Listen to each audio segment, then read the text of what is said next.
حبیب صلی اللہ تعالی علی محمد صلی اللہ علیہ وسلم۔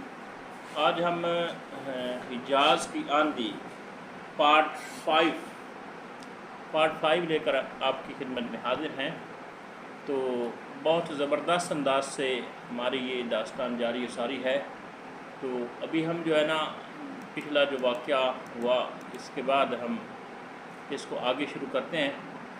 ابو عبیدہ نے خالد بن ولید کے ابو القدس کے کارنامے پر بے تحاشا خراج تحسین ہی پیش نہیں کیا بلکہ اپنی بھیانک لغزش کا بھی اعتراف کیا۔ مبصر لکھتے ہیں کہ ابو عبیدہ کا مقصد یہ تھا کہ کسی طرح خالد بن ولید کو سپہ سالاری مقصد یہ تھا کہ حضرت عمر خالد کو سپہ سالاری پر بحال کر دیں، لیکن حضرت عمر کے فیصلے اٹل ہوا کرتے تھے۔ ان کے فیصلے جذبات کے زیر اثر نہیں بلکہ عقل و دانش اور گہری سوچ و بچار کا نتیجہ ہوتے تھے۔ انہوں نے تسلیم کیا کہ خالد بن ولید عظیم سالار اور مرد مومن ہیں، لیکن انہیں بحال نہیں کیا۔ حضرت عمر بڑے سخت مزاج باپ کے فرزند تھے۔ طبقات ابن سعد میں لکھا ہے کہ حضرت عمر لڑکپن کی عمر کو پہنچتے تو ان کے والد خطاب نے انہیں اونٹوں کو باہر لے جا کر چرانے اور پانی پلانے کی ذمہ داری سونپ دی۔ اس زمانے میں اس کام کو گھٹیا نہیں سمجھا جاتا تھا، لیکن والد عمر کے ساتھ بہت سختی سے پیش آتے تھے۔ عمر تھک کر باہر ہی کہیں لیٹ جاتے اور والد دیکھ لیتے تو عمر کی پٹائی کر دیتے۔ اس مقام کا نام سبگنان تھا، جہاں عمر اپنے اونٹ لے جایا کرتے تھے۔ سبجنان تھا جہاں عمر اپنے اونٹ لے جایا کرتے تھے۔ یہ مقام مکہ مکرمہ کے قریب ہی ہے۔ عمر بن الخطاب کو اللہ نے خلافت عطا کی تو ایک روز اس مقام کے قریب سے گزرے تو رک گئے، چند لمحے اس جگہ کو دیکھتے رہے، پھر ان کی آنکھوں میں آنسو آ گئے۔ اللہ اکبر، اللہ اکبر۔ حضرت عمر نے دونوں ہاتھ پھیلا دیے اور کہا، میں نمدے کا کرتا پہنے ہوئے یہاں اونٹ چرایا کرتا تھا۔ میں تھک کر بیٹھ یا لیٹ جاتا تو باپ مجھے مارا پیٹا کرتا تھا، اور آج اللہ کے سوا میرے اوپر کوئی حاکم نہیں۔ حضرت عمر کے ان الفاظ میں تکبر اور غرور نہیں بلکہ اللہ کا خوف تھا کہ خلافت جیسی عظیم اور نازک ذمہ داری میں کوئی کوتاہی یا لغزش ہوئی اللہ کو کیا جواب دیں گے۔ ان کے قول و فعل میں بال برابر تضاد نہیں تھا۔ خلافت کے ابتدائی دنوں میں انہوں نے جو خطبے دیے ان سے ان کی فطرت اور عظمت کا پتہ چلتا ہے۔ ایک خطبے میں حضرت عمر نے کہا، میں مسلمان ہوں اور کمزور بندہ ہوں، اللہ کی مدد اور رہنمائی کا طلبگار ہوں۔ خلافت میری فطرت میں تبدیلی نہیں لائے گی، صرف اللہ تبارک تعالیٰ کے لیے ہے، بڑائی صرف اللہ تبارک تعالیٰ کے لیے ہے، کسی بندے کا اس عظمت میں کوئی حصہ نہیں۔ تم میں سے کوئی نہیں کہہ سکے گا کہ عمر خلیفہ بن کر بدل گیا۔ اپنے دل کی ہر بات کھول کر تمہارے سامنے رکھتا ہوں۔ اگر کسی کو کوئی ضرورت پوری نہ ہوئی یا کسی پر کوئی ظلم و ستم ہوا یا کسی کو میرے مزاج سے دکھ پہنچا تو وہ مجھے پکڑے، میں بھی تم جیسا ایک انسان ہوں۔ ایک اور خطبے میں حضرت عمر رضی اللہ تعالیٰ عنہ نے کہا، مجھے اپنی امانت اور اپنی ذمہ داریوں کا پورا احساس ہے۔ میرے سامنے جو بھی مسئلہ آئے گا انشاءاللہ خود ہی حل کروں گا، کسی دوسرے کے سپرد نہیں کروں گا۔ مجھے دیانتدار اور مخلص رفقائے کار کی ضرورت ہے۔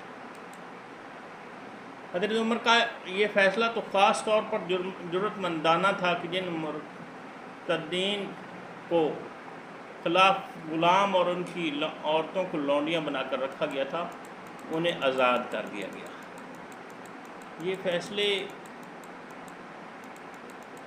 بڑے اہم ہوا کرتے تھے، اور اس وقت جب اسلام بڑی تیزی کے ساتھ ترقی کر رہا تھا تو اس وقت کا یہ فیصلہ کوئی بھی ہلکا چھوٹا سا غلط فیصلہ مسلمانوں کو کہیں سے کہیں لے جا سکتا تھا، مگر حضرت عمر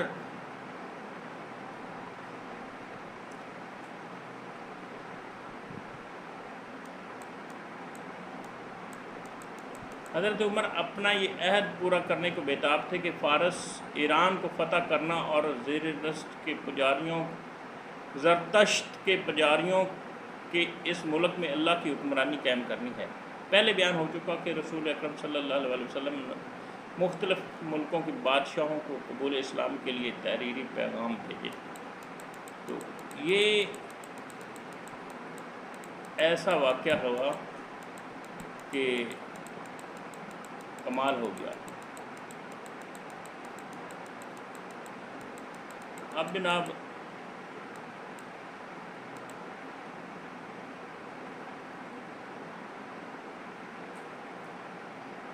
ہم آپ کو تھوڑا سا آگے لے کر چلتے ہیں اور یہیں سے یہ قصہ آپ کو سناتے ہیں کہ ہوا کیا اور کیسے ہوا۔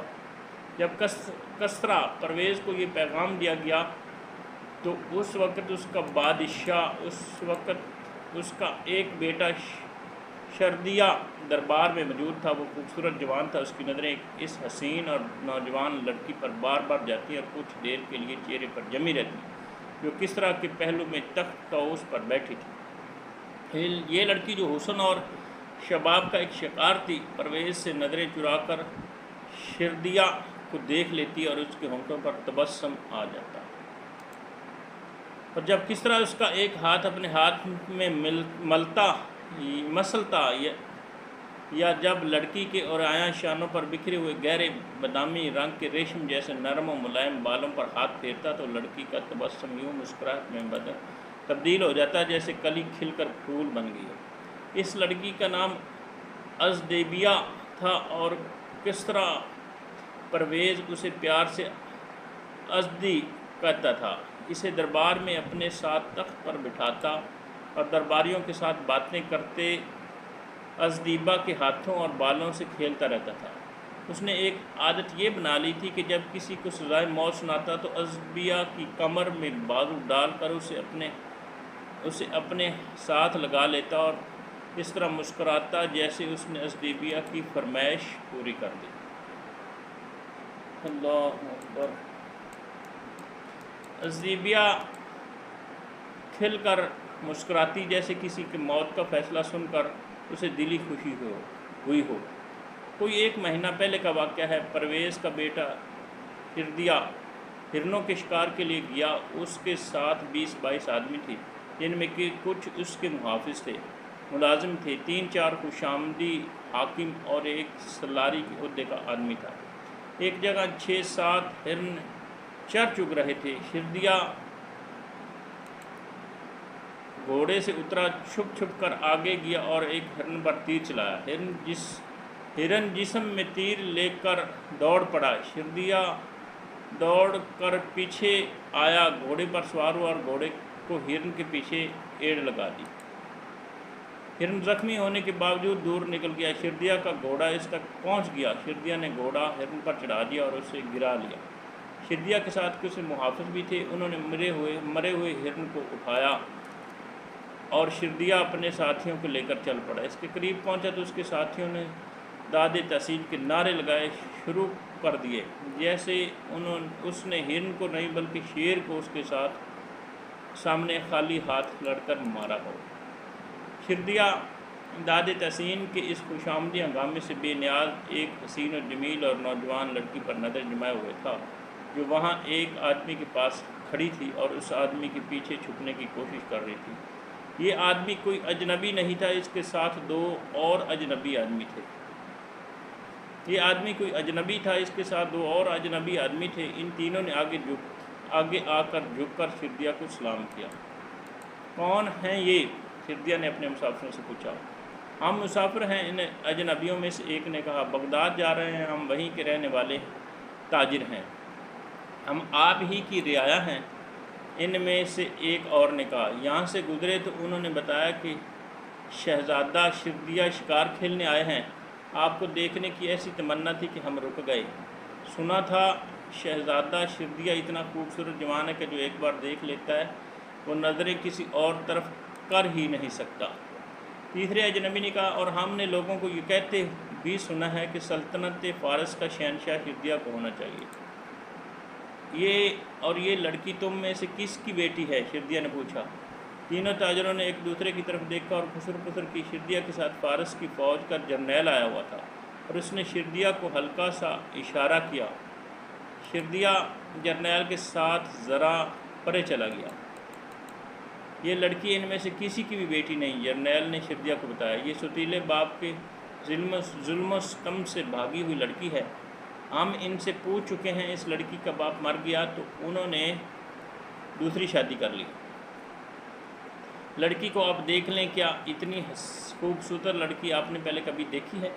ستیلے باپ کی نیت اس لڑکی پر خراب ہو گئی تھی۔ ماں اس سے باپ سے بچتی بچاتی اتفاق سے ماں کو ان تاجروں کا پتہ چلا کہ بغداد میں ایک اعلیٰ حاکم ایک بہت ہی خوبصورت اور نوجوان بیوی کی تلاش میں ہے۔ ماں نے ان تاجروں کو جاننے والے 2-3 شرفا کی یقین دہانی اور کچھ رقم کی عوض لڑکی ان کے حوالے کر دی۔ اب یہ لڑکی کو بغداد لے جا رہے ہیں۔ ان سے پوچھو کہ کیا قیمت لیتے ہیں؟ شردیہ نے کہا۔ انہوں نے ساتھ لے چلو، میں انہیں قیمت ادا کروں گا۔ تاجروں نے اتنی زیادہ قیمت بتائی جو شردیہ جیسا شہزادہ بھی سن کر حیران رہ گیا۔ میں چاہوں تو لڑکی کو بلا قیمت یہیں رکھ سکتا ہوں، شردیہ نے کہا، اور تم بغداد کبھی بھی نہیں پہنچ سکو گے۔ ہونے والے کس طرح سے ہمیں ایسی بے انصافی کی توقع نہیں ہے، ایک تاجر نے کہا۔ عشق انصاف اور بے انصافی میں تمیز نہیں کرتا، شردیہ نے کہا۔ مجھے اس لڑکی سے عشق ہو گیا ہے۔ ہم نے اس لڑکی کو جو قیمت بتائی ہے وہ تو ہمیں ملنی چاہیے، تاجروں میں سے ایک نے کہا۔ لڑکی یہ گفتگو سن رہی تھی اور وہ دوڑ کر شردیہ کے پاس آ گئی۔ میں ان لوگوں کے ساتھ نہیں جاؤں گی، لڑکی نے شردیہ کے آگے دو زانوں ہو کر اور اس کے دونوں ہاتھوں سے اپنے ہاتھوں میں لے کر روتے ہوئے کہا، یہ لوگ مجھے رقاصہ بنا کر دولت کمائیں گے اور میری عصمت کے ساتھ کھیلیں گے۔ میں ان کی ملکیت نہیں، میں کس طرح کے شہزادے سے انصاف اور تحفظ چاہتی ہوں۔ کیا شہزادہ مجھے اپنی پناہ میں نہیں لے سکتا؟ کیوں نہیں؟ شردیہ نے کہا، میں نے تمہیں اپنے دل میں پناہ دے دی ہے۔ شردیہ نے لڑکی کو بازوں سے پکڑ کر اٹھایا اور اسے اپنے بازوں کے گھیرے میں لے کر اپنے ساتھ چپکا لیا۔ تم تینوں، شردیہ نے لڑکی کو اپنے سامنے سٹا کر کہا، اپنے گھوڑے پر سوار ہو جاؤ اور اپنی منزل کی راہ لو۔ حکم عدولی کی سزا جانتے ہو کیا ہے؟ تینوں تاجر اپنے گھوڑے پر سوار ہوئے اور چل پڑے۔ رات کا پہلا پہر تھا۔ وہی جرنیل اور وہی الحاکم جو شردیہ کے ساتھ شکار پر گئے تھے کس طرح پرویز کے پاس بیٹھے اس کی مداح سرائی کر رہے تھے۔ آج ہمارا شہزادہ شردیہ شکار کھیلنے گیا تھا، پرویز نے کہا، اور سنا ہے تم سب اس کے ساتھ تھے؟ ہاں، کسریٰ اعظم، جرنیل نے کہا، شہزادہ جوان ہے، ہم اسے اکیلے نہیں چھوڑ سکتے۔ کیا شکار کیا؟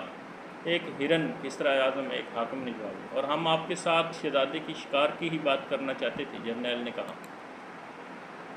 شہزادہ شردیہ ایک نوجوان لڑکی کو اپنے ساتھ لایا ہے، جرنیل نے تفصیل سے سنایا کہ یہ لڑکی اس کے ہاتھ کس طرح لگی، پھر کہا، لڑکی اتنی خوبصورت ہے کہ شہزادہ اسی کا ہو کے رہ جائے گا۔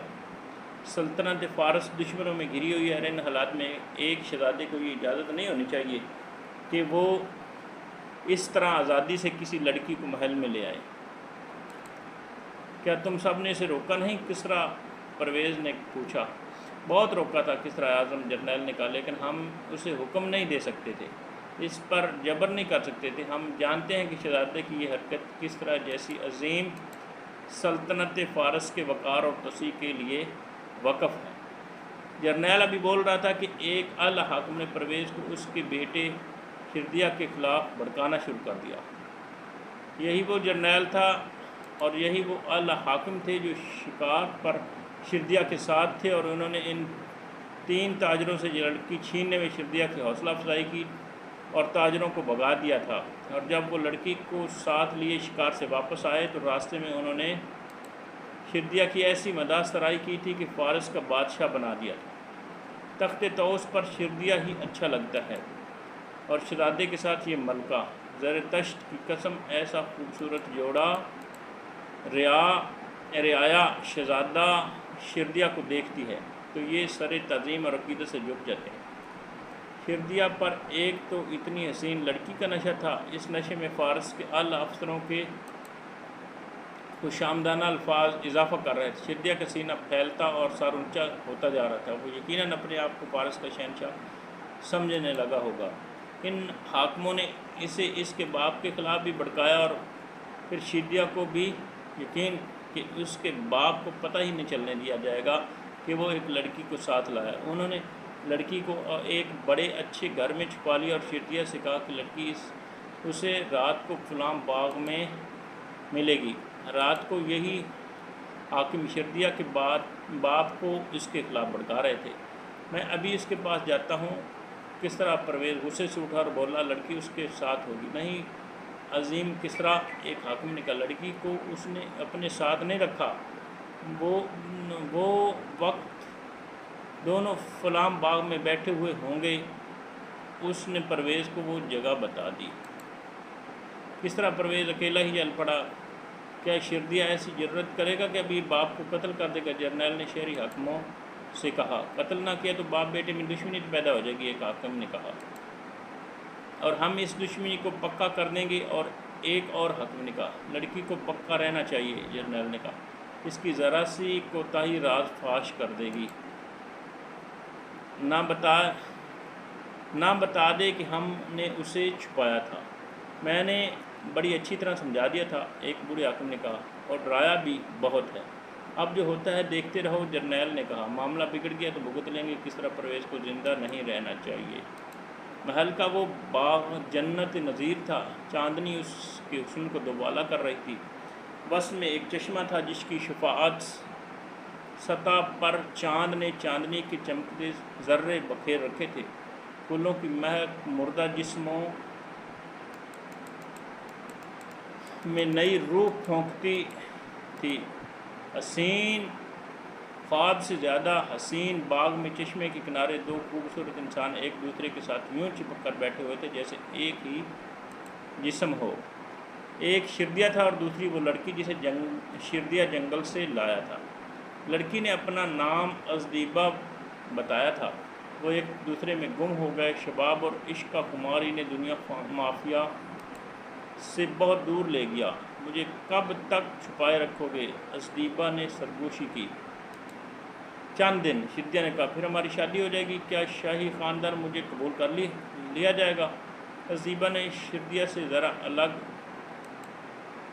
ہو کر کہا، میں رعایا میں سے ہوں اور میرا کوئی وارث بھی نہیں۔ ایک آدمی کو تمہارا باپ بنایا جائے گا؟ شردیہ نے کہا، اسے عراق یا شام کے کسی قبیلے کا سردار ظاہر کیا جائے گا۔ شکار پر جو افسر میرے ساتھ تھے وہ ایسا انتظام کریں گے کہ تم اس کے ساتھ محل میں آؤ گی۔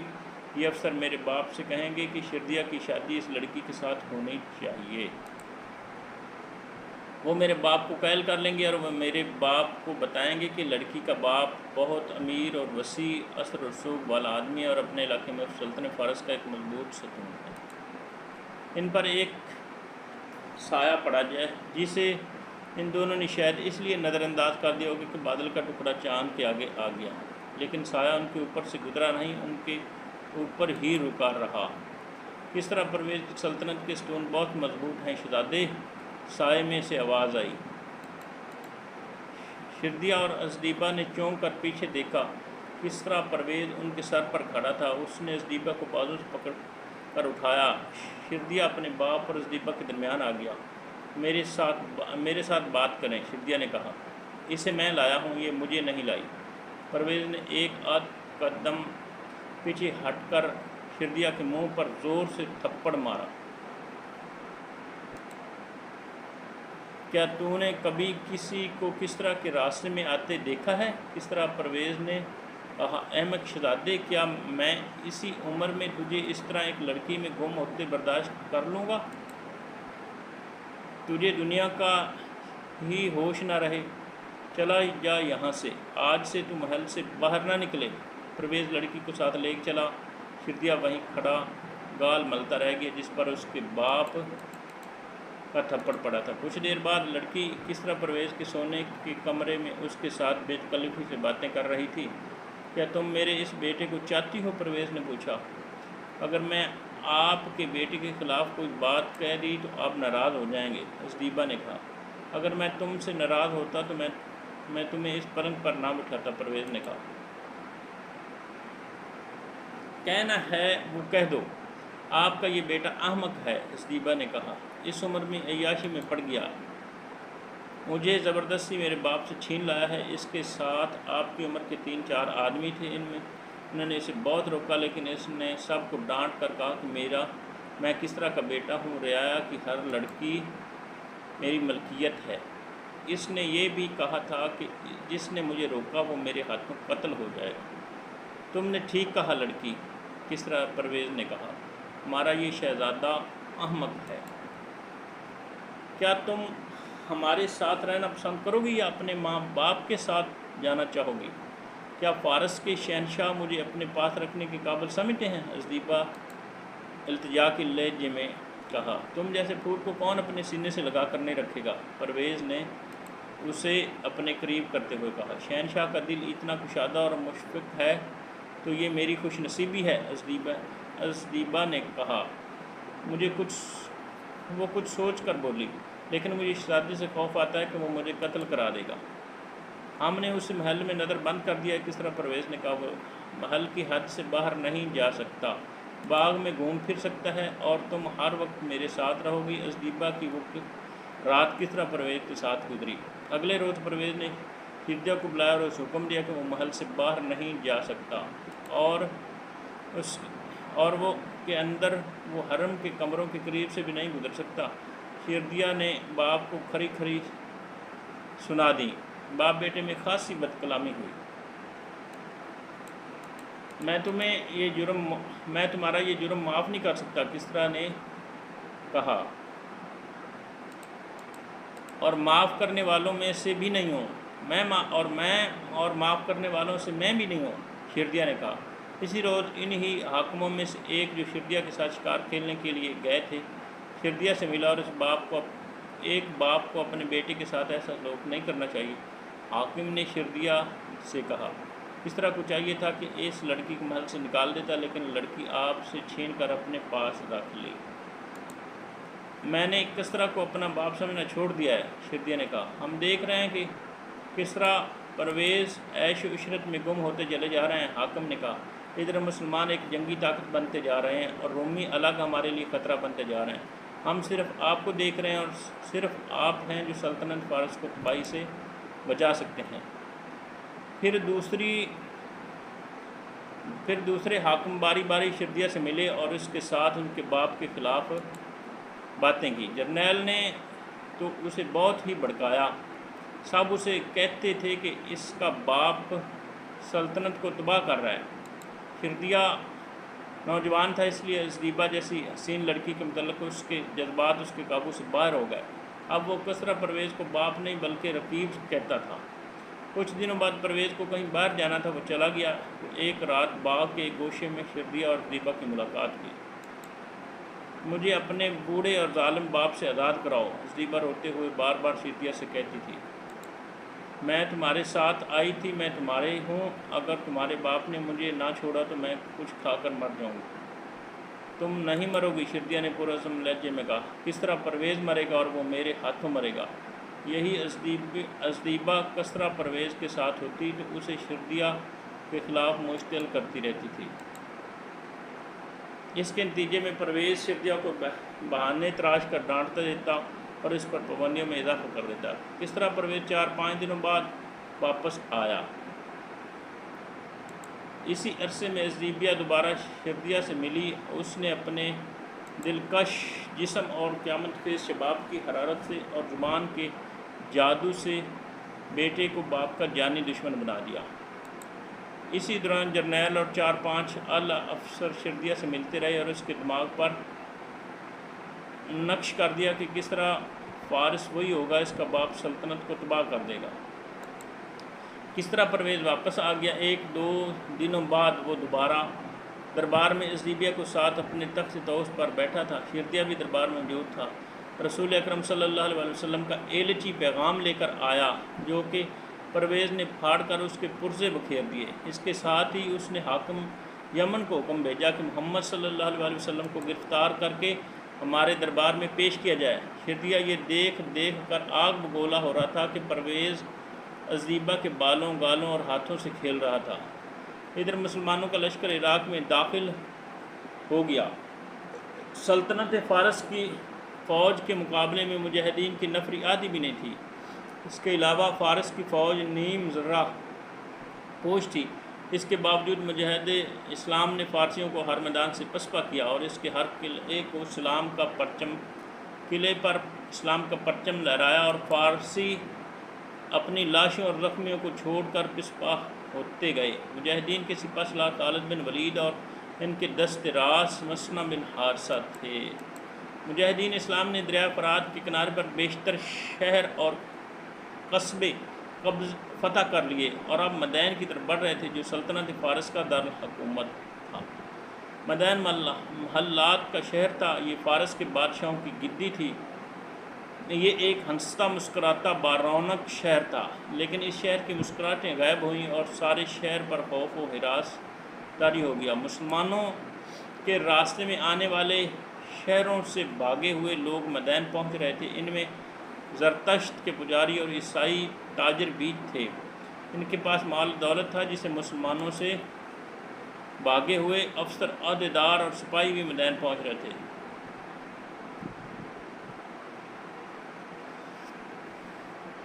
شہری بھی خاصی تعداد میں پہنچے تھے۔ انہوں نے مدین میں مسلمانوں کی دہشت پھیلا دی تھی۔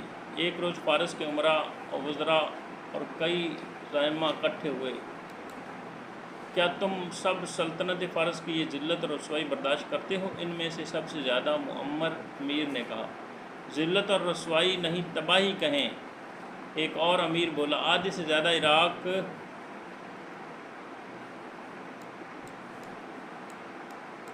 مسلمانوں کا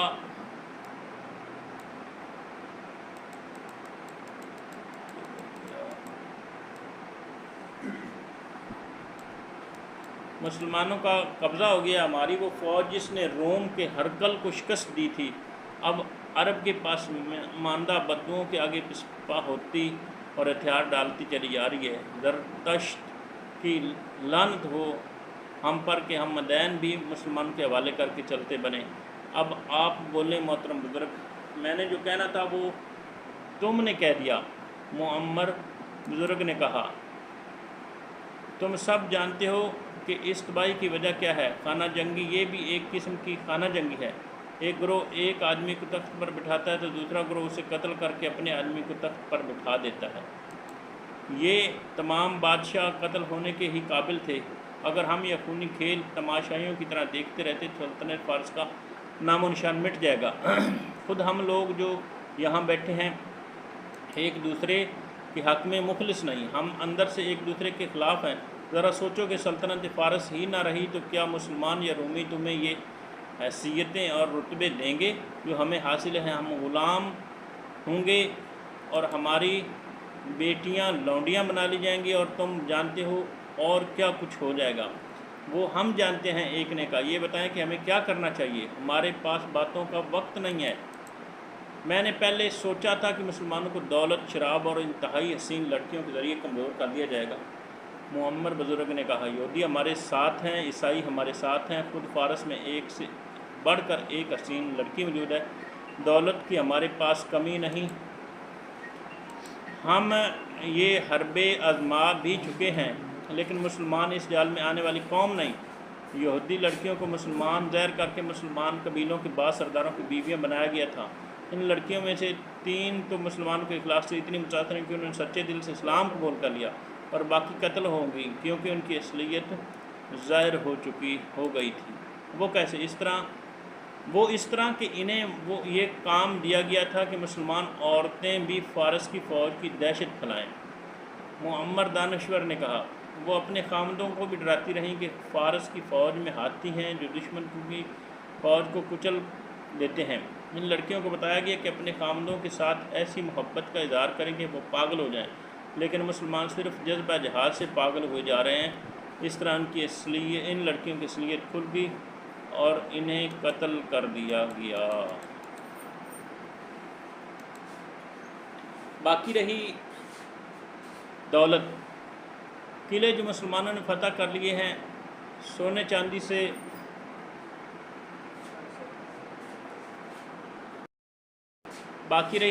قلعے جو مسلمانوں نے فتح کر لیے سونے چاندی سے بھرے ہوئے ہیں، ان کے سپہ سالار نے یہ مال غنیمت لشکر میں تقسیم کر کے باقی اپنے کو بھیج دیا۔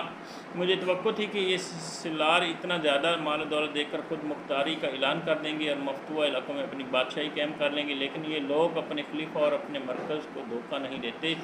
ان کی فتح کی وجہ یہی ہے، ایک وزیر نے کہا۔